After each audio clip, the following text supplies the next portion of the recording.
वाडा भिवंडी महामार्गावर आता vehicle company आहे, त्यांनी काम करतो यासंदर्भात नागरिकांची तीव्र नाराजी आहे, काय सांगाल याबद्दल? खरी गोष्ट आहे की नागरिकांमध्ये तीव्र नाराजी, कारण जे काम सुरू केलं आहे याच्या अगोदर हे काम सुप्रीम कंपनीला दिलं होतं. सुप्रीम कंपनी गेल्यानंतर हे रस्त्याची अतिशय दुर्व्यवस्था झाली, कारण त्यांनी काम केले अतिशय निकृष्ट होतं. हे काम आम्ही तेव्हा निकृष्ट करत असताना आम्ही आमच्या स्वाभिमानी संघटनेमार्फत वारंवार या रस्त्यासाठी आम्ही आंदोलनं केली, अनेकदा मोर्चे, रस्ता रोको, उपोषणे अनेकदा केली. आणि हे करत असताना या भागातील कार्यसम्राट आमदार शांताराम मोरे साहेब यांनी हा प्रश्न विधानसभेत लावून धरल्यानंतर माननीय माजी केंद्रीय मंत्री कपिल पाटील साहेब आणि शांताराम मोरे साहेब यांच्या नेतृत्वाने हे काम आज मंजूर झालं. आणि या कामाला जवळजवळ तसं जीएसटी पकडून 1000 कोटीचा निधी मंजूर आहे, पण आज ठेकेदाराच्या हातात 777 कोटी रुपये दिलेत. या रस्त्याची अतिशय चांगला दर्जेदार रस्ता बनावा म्हणून हा फक्त 64 किलोमीटर रस्त्यासाठी 777 करोड आहेत. तर तुम्ही आता रस्त्याची परिस्थिती बघितली असेल, आता रस्ता मी बघितला, गटराचं काम सुरू आहे, अतिशय निकृष्ट दर्जाचं काम.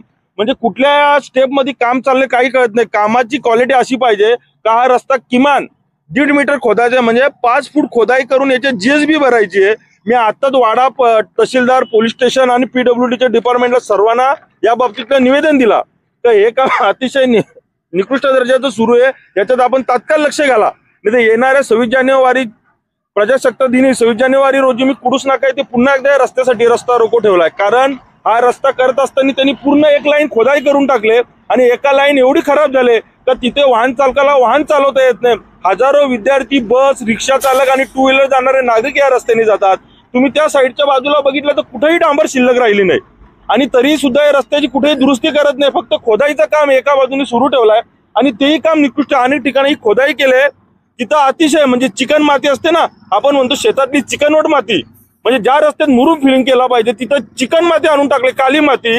मी गांद्रा या ठिकाणी मगाशी येताना बघितला, तिथं अक्षरशः म्हणजे कचऱ्याच्या ढिगाऱ्यातली माती टाकले, त्याच्यात प्लास्टिक, कचरा, पाईप असा म्हणजे जी ज्याच्यानी पुन्हा रोड बनवला तर तो रोड टिकणारच नाही. आता या बघितलं असेल, या गटारीची हाईट किमान 3.5 ते 4 फूट, म्हणजे नक्की रस्ता कुठल्या पद्धतीत बनणार आहे याच्या बाबतीत कुठलाही बोर्ड लावला नाही, त्याचे इन्स्ट्रुमेंट कुठेही लावला नाही.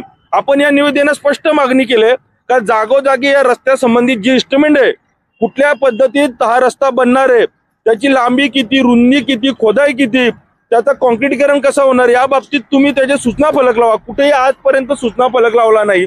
आणि बाजूचा शिल्लक असलेला रस्ता, पूर्ण रस्ता किमान वाड्यापर्यंत, अंबाडी ते वाडा एक बाजूचा जो रस्ता सुरू आहे हा डांबरीकरण केला पाहिजे. कारण नागरिकांना किमान हा रस्ता बनपर्यंत, हा रस्ता काही जुलैपर्यंत बनत नाही.